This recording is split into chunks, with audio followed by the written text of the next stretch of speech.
क्या आप जानते हैं हमारे ऋषि मुनियों के पास ऐसे रहस्यमय मंत्र थे जिनके प्रयोग से न केवल प्रकृति बल्कि मौसम तक को बदला जा सकता था। कहते हैं एक सच्चा साधक अगर उचित विधि से मंत्र का जाप करे तो घने बादल छट जाते हैं और आसमान साफ हो जाता है और तपती धूप धरती पर चमकने लगती है।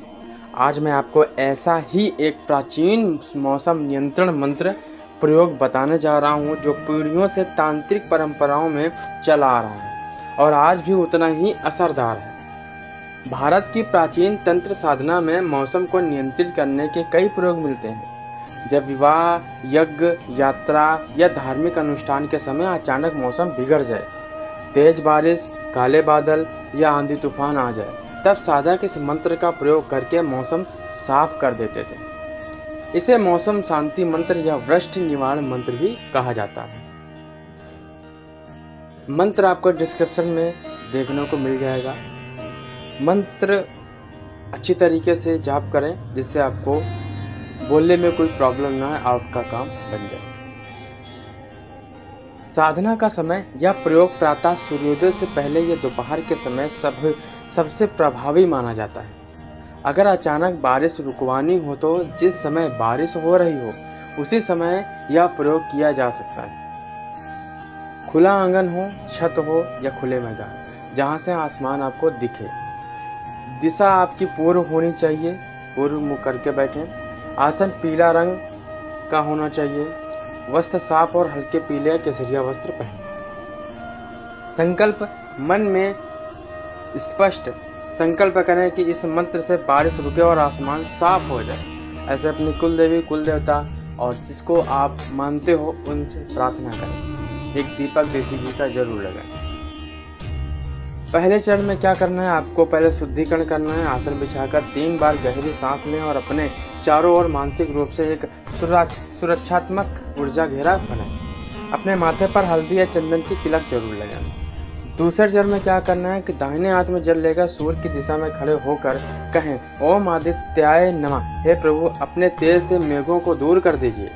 जल को आसमान की ओर अर्पित कर दें। आसन, तीसरा चरण क्या है कि आसन पर बैठकर दोनों हथेलियों को जोड़कर मंत्र का जाप मात्र 108 बार करना है। हर बार मंत्र बोलते समय मन में कल्पना करें कि तेज सुनहरी रोशनी आसमान से आ रही और काले बादल दूर हट रहे हैं।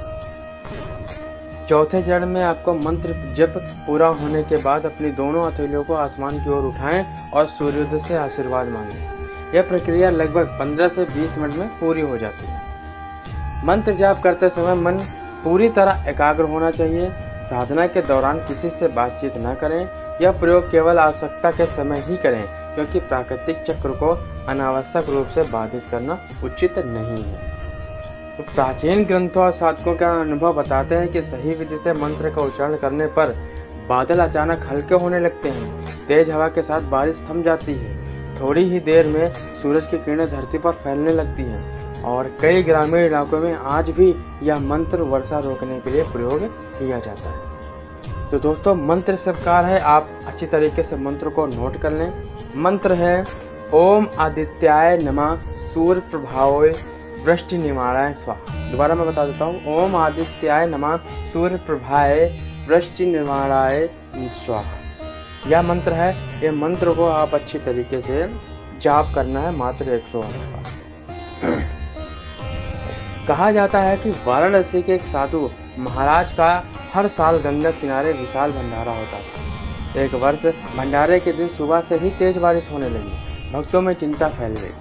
तब साधु महाराज ने अपने आसन पर बैठकर यही मंत्र 108 बार जाप किया। जैसे ही मंत्र का अंतिम उच्चारण हुआ, बादल छट गए और तेज धूप खिल गई। भक्तों ने इसे अपनी आंखों से देखा और इस मंत्र की अद्भुत शक्ति का अनुभव भी किया। हालांकि यह एक आध्यात्मिक प्रयोग है, लेकिन कुछ वैज्ञानिक मानते हैं कि एकाग्र मन से किए गए मंत्र जाप की ध्वनि तरंगे और मानसिक ऊर्जा वातावरण में कंपन पैदा करती है। यह कंपन हवा की गति, नमी और तापमान को प्रभावित कर सकता है। साथ ही सकारात्मक संकल्प, पॉजिटिव इंटेंशन भी प्रकृति के साथ सामंजस्य बनाकर मौसम में परिवर्तन ला सकता है। यह मंत्र केवल आपातकालीन स्थितियों में ही प्रयोग करें दोस्तों। इसे मनोरंजन या शक्ति प्रदर्शन के लिए बिल्कुल भी न करें। प्रकृति का संतुलन बनाए रखना हमारी जिम्मेदारी। अगर आपको यह रहस्यमय साधना विधि पसंद आई हो तो इसे अपने पास सुरक्षित रखें और सही समय पर प्रयोग करें। इस वीडियो को लाइक करें, शेयर करें और चैनल को सब्सक्राइब जरूर करें, क्योंकि हम आपके लिए ऐसे ही प्राचीन और गुप्त तांत्रिक विधियां लेकर आते रहेंगे। और याद रखिए, जब साधक का संकल्प अटल हो तो प्रकृति भी उसकी इच्छा के अनुसार बदल से जाती है। जय माता दी।